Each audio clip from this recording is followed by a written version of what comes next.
Hello, ನಮಸ್ತೆ ಮಕ್ಕಳ. ಎಲ್ಲರೂ ಹೇಗಿದ್ದೀರಾ?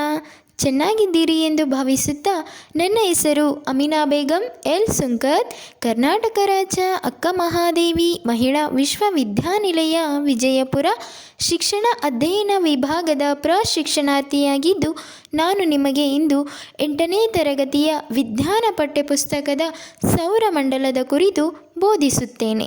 ಅದಕ್ಕಿಂತ ಮುಂಚೆ ನಿಮಗೊಂದು ಸ್ಫೂರ್ತಿದಾಯಕ ಮಾತು. ನನ್ನಿಂದ ಸಾಧ್ಯವೇ ಎಂಬ ಪ್ರಶ್ನೆಯನ್ನು ನನ್ನಿಂದ ಸಾಧ್ಯ ಎಂದು ಬದಲಾಯಿಸುವುದು ಯಶಸ್ಸಿನ ಮೊದಲ ಹೆಜ್ಜೆಯಾಗಿದೆ. ಪಾಠ ಆರಂಭ ಮಾಡೋಣ ಬನ್ನಿ. ಬೋಧನಾ ಫಲಿತಾಂಶಗಳು ಯಾವ ರೀತಿಯಾಗಿದ್ದಾವೆ ಅಂತ ನೋಡೋಣ. ಸೌರಮಂಡಲದ ಅರ್ಥ, ಸೌರಮಂಡಲದ ಸದಸ್ಯರು, ಸೌರಮಂಡಲದ 8 ಗ್ರಹಗಳ ಬಗ್ಗೆ ತಿಳಿದುಕೊಳ್ಳುತ್ತೇವೆ. ಹಾಗಾದರೆ ಸೌರಮಂಡಲದ ಅರ್ಥ ಏನೆಂದರೆ, ಸೂರ್ಯ ಮತ್ತು ಅದರ ಸುತ್ತ ಪರಿಭ್ರಮಿಸುವ ಆಕಾಶಕಾಯಗಳೆಲ್ಲವೂ ಸೇರಿ ಸೌರಮಂಡಲ ಎನಿಸಿಕೊಳ್ಳುತ್ತದೆ. ಇದು ಅನೇಕ ಗ್ರಹಗಳು, ಧೂಮಕೇತುಗಳು, ಕ್ಷುದ್ರ ಗ್ರಹಗಳು ಮತ್ತು ಉಲ್ಕೆಗಳನ್ನು ಒಳಗೊಂಡಿದೆ. ಭೂಮಿಯು ಸೂರ್ಯನನ್ನು ಪರಿಭ್ರಮಿಸುತ್ತದೆ. ಇದು ಸೌರವ್ಯೂಹದ ಒಂದು ಸದಸ್ಯ. ಇದು ಒಂದು ಗ್ರಹ. ಸೂರ್ಯನನ್ನು ಪರಿಭ್ರಮಿಸುವ ಇನ್ನೂ 7 ಗ್ರಹಗಳಿವೆ.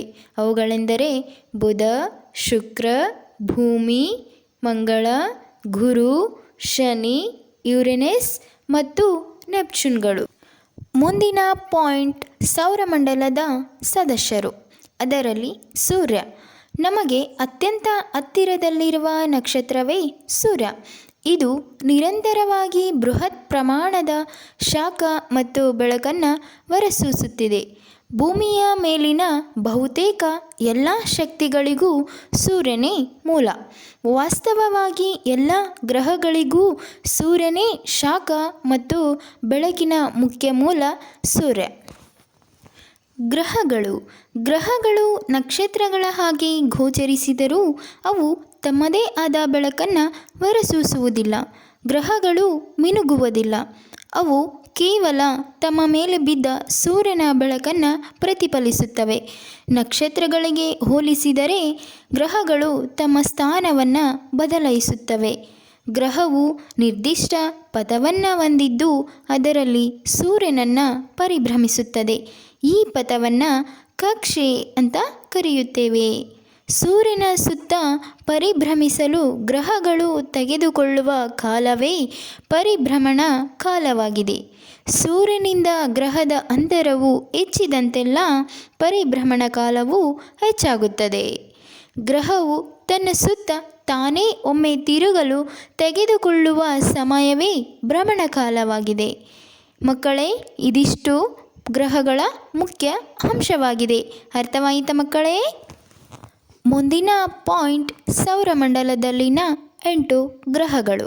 ಅವು ಯಾವುವು ಎಂದರೆ ಬುಧ ಗ್ರಹ, ಶುಕ್ರ ಗ್ರಹ, ಭೂಮಿ, ಮಂಗಳ ಗ್ರಹ, ಗುರು ಗ್ರಹ, ಶನಿ ಗ್ರಹ, ಯುರೇನಸ್ ಮತ್ತು ನೆಪ್ಚೂನ್ಗಳು. ಮೊದಲನೆಯ ಗ್ರಹ ಬುಧ ಗ್ರಹ. ಬುಧ ಗ್ರಹವು ಸೂರ್ಯನಿಗೆ ಅತ್ಯಂತ ಹತ್ತಿರದ ಗ್ರಹವಾಗಿದೆ. ಇದು ಸೌರಮಂಡಲದ ಅತ್ಯಂತ ಚಿಕ್ಕ ಗ್ರಹವಾಗಿದೆ. ಸೂರ್ಯನಿಗೆ ಹತ್ತಿರದಲ್ಲಿರುವುದರಿಂದ ಇದನ್ನು ಗುರುತಿಸಲು ಅತ್ಯಂತ ಕಷ್ಟ. ಬುಧ ಗ್ರಹಕ್ಕೆ ಯಾವುದೇ ಉಪಗ್ರಹಗಳು ಇಲ್ಲ. ಬುಧ ಗ್ರಹವನ್ನು ನಾವು ಯಾವಾಗ ನೋಡ್ಬೋದು ಎಂದರೆ ಸೂರ್ಯೋದಯಕ್ಕೆ ಸ್ವಲ್ಪ ಮೊದಲು ಅಥವಾ ಸೂರ್ಯಾಸ್ತದ ಸ್ವಲ್ಪ ಸಮಯದ ನಂತರ ಆಕಾಶದಲ್ಲಿ ಇದನ್ನು ನಾವು ಕಾಣಬಹುದು. ಶುಕ್ರ ಗ್ರಹ. ಶುಕ್ರ ಗ್ರಹವು ಭೂಮಿಗೆ ಅತ್ಯಂತ ಹತ್ತಿರವಾದ ಗ್ರಹವಾಗಿದೆ. ರಾತ್ರಿ ಆಕಾಶದ ಅತ್ಯಂತ ಪ್ರಕಾಶಮಾನವಾದ ಗ್ರಹವಾಗಿದೆ. ಕೆಲವೊಮ್ಮೆ ಇದು ಸೂರ್ಯೋದಯಕ್ಕೂ ಮೊದಲು ಪೂರ್ವ ದಿಕ್ಕಿನ ಆಕಾಶದಲ್ಲಿ ಮತ್ತು ಇದು ಪಶ್ಚಿಮ ದಿಕ್ಕಿನ ಆಕಾಶದಲ್ಲಿ ಸೂರ್ಯಾಸ್ತದ ನಂತರ ಗೋಚರಿಸುತ್ತದೆ. ಆದ್ದರಿಂದ ಇದನ್ನು ಮುಂಜಾನೆಯ ಅಥವಾ ಸಂಜೆ ನಕ್ಷತ್ರ ಎಂದು ಕರೆಯುತ್ತೇವೆ. ಶುಕ್ರ ಗ್ರಹಕ್ಕೆ ತನ್ನದೇ ಆದ ಚಂದ್ರ ಅಥವಾ ಉಪಗ್ರಹಗಳು ಇಲ್ಲ. ಭೂಮಿಯು ಪಶ್ಚಿಮದಿಂದ ಪೂರ್ವದೆಡೆಗೆ ಭ್ರಮಿಸಿದರೆ ಇದು ಪೂರ್ವದಿಂದ ಪಶ್ಚಿಮಕ್ಕೆ ಭ್ರಮಿಸುತ್ತದೆ. ಇದನ್ನು ಭೂಮಿಯ ಅವಳಿ ಗ್ರಹ ಎಂದು ಕರೆಯುತ್ತೇವೆ. ಭೂಮಿ ನಾವು ವಾಸಿಸುತ್ತಿರುವ ಗ್ರಹವಾಗಿದೆ. ಜೀವ ಸಂಕುಲದ ಅಸ್ತಿತ್ವಕ್ಕೆ ಕಾರಣವಾದ ಗ್ರಹವೇ ಭೂಮಿ. ಸೌರಮಂಡಲದಲ್ಲಿ ಜೀವರಾಶಿಗಳನ್ನು ಹೊಂದಿರುವ ಏಕೈಕ ಗ್ರಹ ಭೂಮಿ. ಭೂಮಿಯ ಏಕೈಕ ಉಪಗ್ರಹ ಚಂದ್ರ. ಭೂಮಿಯು 5ನೇ ದೊಡ್ಡ ಗ್ರಹವಾಗಿದೆ. ಭೂಮಿಗೆ ನೀಲಿ ಗ್ರಹ ಎಂದು ಕರೆಯುವರು. ಮಂಗಳ ಗ್ರಹ ಭೂಮಿಯ ಕಕ್ಷೆಯ ಹೊರಗಿನ ಮೊದಲ ಗ್ರಹವೇ ಮಂಗಳ ಗ್ರಹ. ಇದು ಸ್ವಲ್ಪ ಮಟ್ಟಿಗೆ ಕೆಂಪಾಗಿ ಕಾಣುವುದರಿಂದ ಇದನ್ನು ಕೆಂಪು ಗ್ರಹ ಎಂತಲೂ ಕರೆಯುತ್ತಾರೆ. ಮಂಗಳ ಗ್ರಹಕ್ಕೆ 2 ಚಿಕ್ಕ ನೈಸರ್ಗಿಕ ಉಪಗ್ರಹಗಳಿವೆ. ಒಂದು ಡೈಮೋಸ್, ಇನ್ನೊಂದು ಫೈಬೋಸ್. ಭೂಮಿಯನ್ನು ಹೊರತುಪಡಿಸಿ ಋತುಮಾನವನ್ನು ಸಂಭವಿಸುವ ಏಕೈಕ ಗ್ರಹ ಮಂಗಳ ಗ್ರಹ. 5ನೇ ಗ್ರಹ ಗುರುಗ್ರಹ. ಗುರುಗ್ರಹವು ಸೌರಮಂಡಲದ ಅತ್ಯಂತ ದೊಡ್ಡ ಗ್ರಹವಾಗಿದೆ. ಇದರ ಗಾತ್ರ ಎಷ್ಟು ದೊಡ್ಡದೆಂದರೆ ಭೂಮಿಗಿಂತ 318 ಪಟ್ಟು ಹೆಚ್ಚಾಗಿದೆ. ಗುರುಗ್ರಹವು ಹೆಚ್ಚು ಸಂಖ್ಯೆಯ ಉಪಗ್ರಹಗಳನ್ನು ಹೊಂದಿದೆ. ಇದು ತನ್ನ ಸುತ್ತ ಮುಸುಕಾದ ಉಂಗುರಗಳನ್ನು ಸಹ ಹೊಂದಿದೆ. ಗುರುಗ್ರಹವು ಆಕಾಶದಲ್ಲಿ ಪ್ರಕಾಶಮಾನವಾಗಿ ಕಾಣುವುದರಿಂದ ಸುಲಭವಾಗಿ ಗುರುತಿಸಬಹುದು. ಇದನ್ನು ದೂರದರ್ಶಕದ ಸಹಾಯದಿಂದ ನೋಡಿದರೆ ಇದರ ದೊಡ್ಡದಾದ 4 ಚಂದ್ರರನ್ನು ನೋಡಬಹುದು. 6ನೆಯ ಗ್ರಹ ಶನಿ ಗ್ರಹ. ಇದು ಸೂರ್ಯನಿಂದ 6ನೇ ಗ್ರಹವಾಗಿದ್ದು ಸೌರವ್ಯೂಹದ ಅನಿಲ ದೈತ್ಯ ಗ್ರಹವಾಗಿದೆ. ಸೌರವ್ಯೂಹದ 2ನೇ ಅತ್ಯಂತ ದೊಡ್ಡ ಗ್ರಹವಾಗಿದೆ.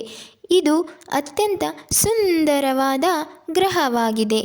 ಇದು ಭೂಮಿಯ ಸರಾಸರಿ ಸುಮಾರು 9.5 ಪಟ್ಟು ತ್ರಿಜ್ಯವನ್ನು ಹೊಂದಿರುವ ಅನಿಲ ದೈತ್ಯ ಗ್ರಹವಾಗಿದೆ.